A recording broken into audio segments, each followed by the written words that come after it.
तो मेरे बहुत ही प्रिय और बेहद सम्मानित साथियों, हृदय की असीम गहराइयों से अभिनंदन, बहुत बहुत हार्दिक स्वागत। साथियों, मेडिकल एस्ट्रोलॉजी को समर्पित तो इस विशेष चैनल में हम इन दिनों चर्चा कर रहे हैं एसिडिटी की, या कहें कि गंभीर एसिडिटी की। जितने भी लाइलाज रोगों के आपने नाम सुने हो, चाहे वो लकवा हो, किडनी फेलियर हो, हार्ट अटैक हो, इवन कैंसर ही क्यों ना हो, उन सब की जड़ में जब आप जाते हैं, कारण जानने के लिए जब आप जाते हैं, तो आपको पता चलता है कि एसिडिटी से ही उसकी शुरुआत हुई थी। इसलिए इसको हम हल्के में बिल्कुल नहीं लेते हैं।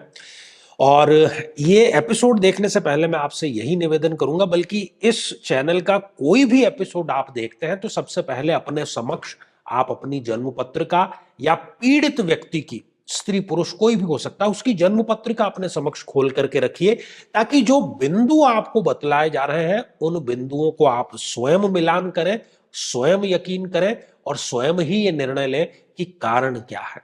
जो भी रोग आपको इस शरीर में होने वाले हैं, उसका निर्णय जन्म पत्रिका गत ही होता है। इसीलिए तो आमतौर पर बीमारी शरीर में होती है, हम अस्पतालों के चक्कर लगाते हैं, रिजल्ट कुछ निकलता नहीं, क्योंकि उसकी जड़ जन्म पत्रिका में है। और जो समस्या जन्म पत्रिका गत है, उसका रिजल्ट बाहर आप नहीं निकाल सकते। उसका रिजल्ट, उसका परिणाम, उसका उपाय आपको जन्म पत्रिका गत ही करना होगा। तो साथियों, यदि अभी तक आपने अपने लग्न से संबंधित एपिसोड नहीं देखा है, तो यहां आई बटन में हमने आपको उसका लिंक प्रोवाइड करा दिया है, जाकर के जरूर देखना चाहिए। और आज इस एपिसोड में हम बात करेंगे कुंभ लग्न की जन्म पत्रिका के बारे में। साथियों, कुंभ लग्न में सूर्य देव वैसे भी एक अति मारक ग्रह है, सप्तमेश है वो, और बहुत ही कम परिस्थितियों में वो अच्छा रिजल्ट प्रदान करते हैं। और सूर्य जो है वो कारक है पाचन का, क्योंकि वो अग्नि प्रदीप्त करता है। हमारी जठर में, जिसको हम जठराग्नि कहते हैं, आप जब भोजन करते हैं तो उसको पचाने के लिए, उसको छोटे छोटे अणुओं में विभाजित करने के लिए अग्नि की आवश्यकता होती है।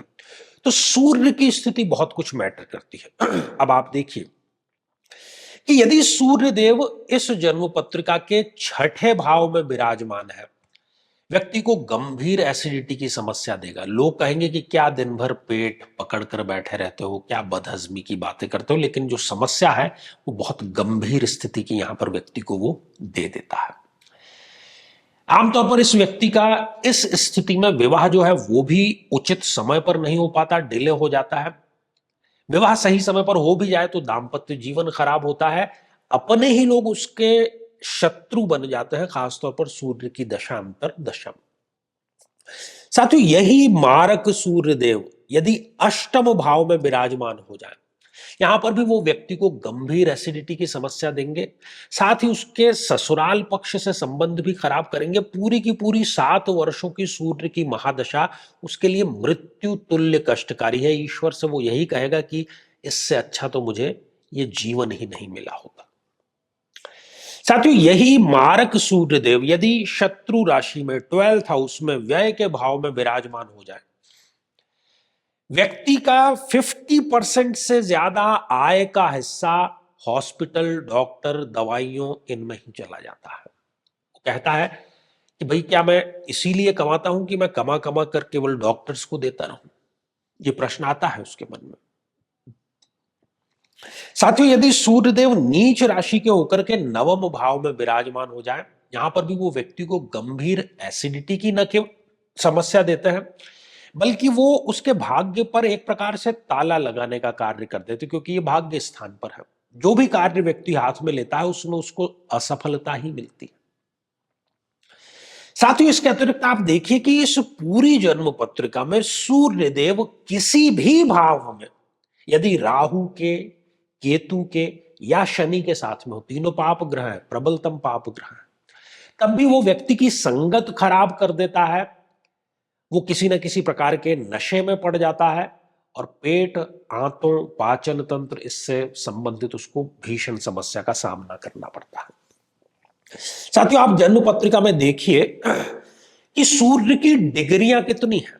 कहीं वो 0 डिग्री के या 28, 29 जैसी अंतिम डिग्रियों के हैं, तो वो बलहीन हो गए। 0 डिग्री मतलब नवजात शिशु, और 28, 29 डिग्री मतलब वयोवृद्ध, मतलब 90 साल से बड़ा स्त्री या पुरुष, बच्चा और 90 साल से बड़ा आमतौर पर अपने दैनिक कार्यों के लिए किसी न किसी पर निर्भर करते हैं।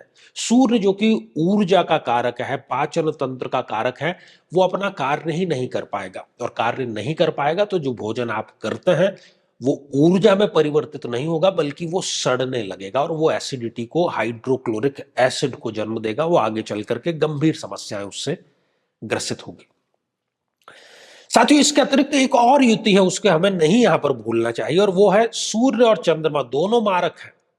यदि किसी भी भाव में सूर्य और चंद्रमा दोनों एक साथ में विराजमान है, युक्त है, तो वो भी व्यक्ति को न केवल मानसिक तनाव देंगे, कोई ना कोई मेंटल समस्या देंगे, जरूरत से ज्यादा इमोशनल, सेंटिमेंटल, भावुक किस्म का इसको बना देंगे, बल्कि उसको एसिडिटी की भी गंभीर समस्या यहां पर होते हुए देखी गई है।